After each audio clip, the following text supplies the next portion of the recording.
बनमासाको पुलमा हामी आउँदैछौँ। त्यो लाइभै भएन, के अरे बवाल भयो नि त।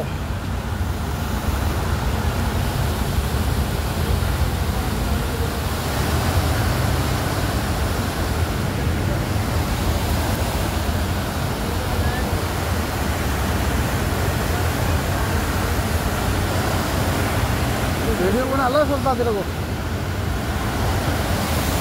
बनमासा अब बाँचेर पो आइन्छ, मऱ्यो भने त बिग्यो नि।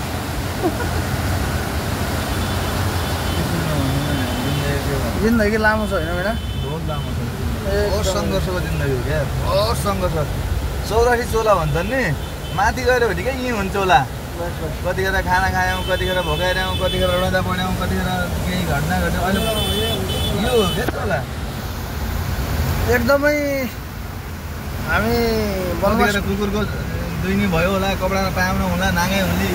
बनमासको राम्रो खाना खायौँ, ठुलो राजा टाइप बस्यौँ कोही बेला।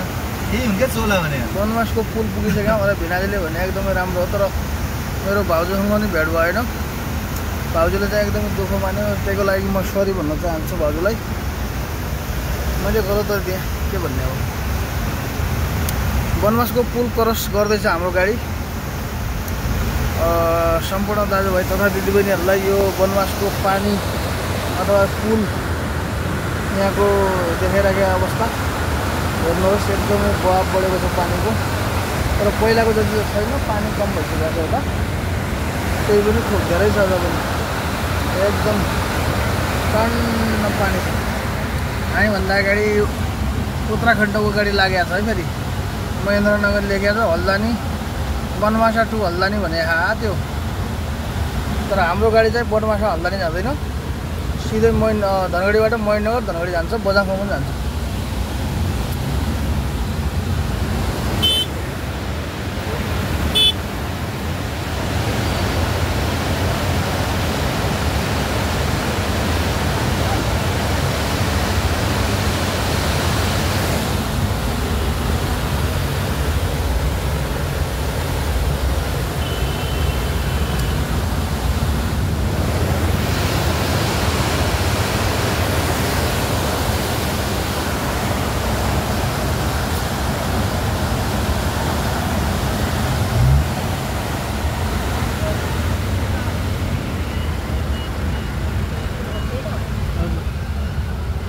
हाम्रो नेपाल छुट्यो साथीहरू है त।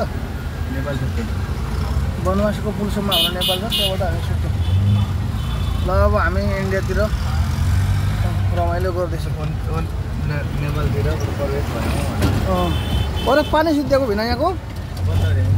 ओहो, यहाँको पानी त सिद्धिसकिएको रहेछ है फेरि। नेपालतिर हाल्यो होला नि। यहाँको पानी त पुरा सुक्खा छ त यहाँतिर हेर्नुहोस्। अस्ति आउँदाखेरि पुरा पानी फुल्थ्यो।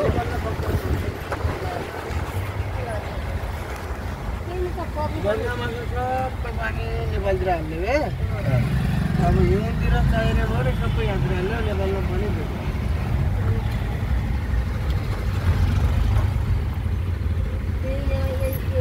यहाँ कति पानी कस्तो आउने बेला है, आज पानी ल।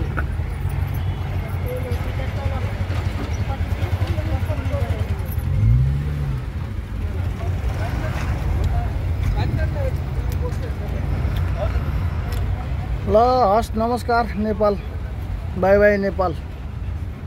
फेरि भेटौँला भने जस्तै सिधै हाम्रो नेपाल चाहिँ यहाँनिर चाहिँ बन्द भइसकेको छ। बनमासको पुलबाट हामी यता आइसकेको छ। हामी पुलको लागि रवाना हुँदैछौँ। धन्यवाद।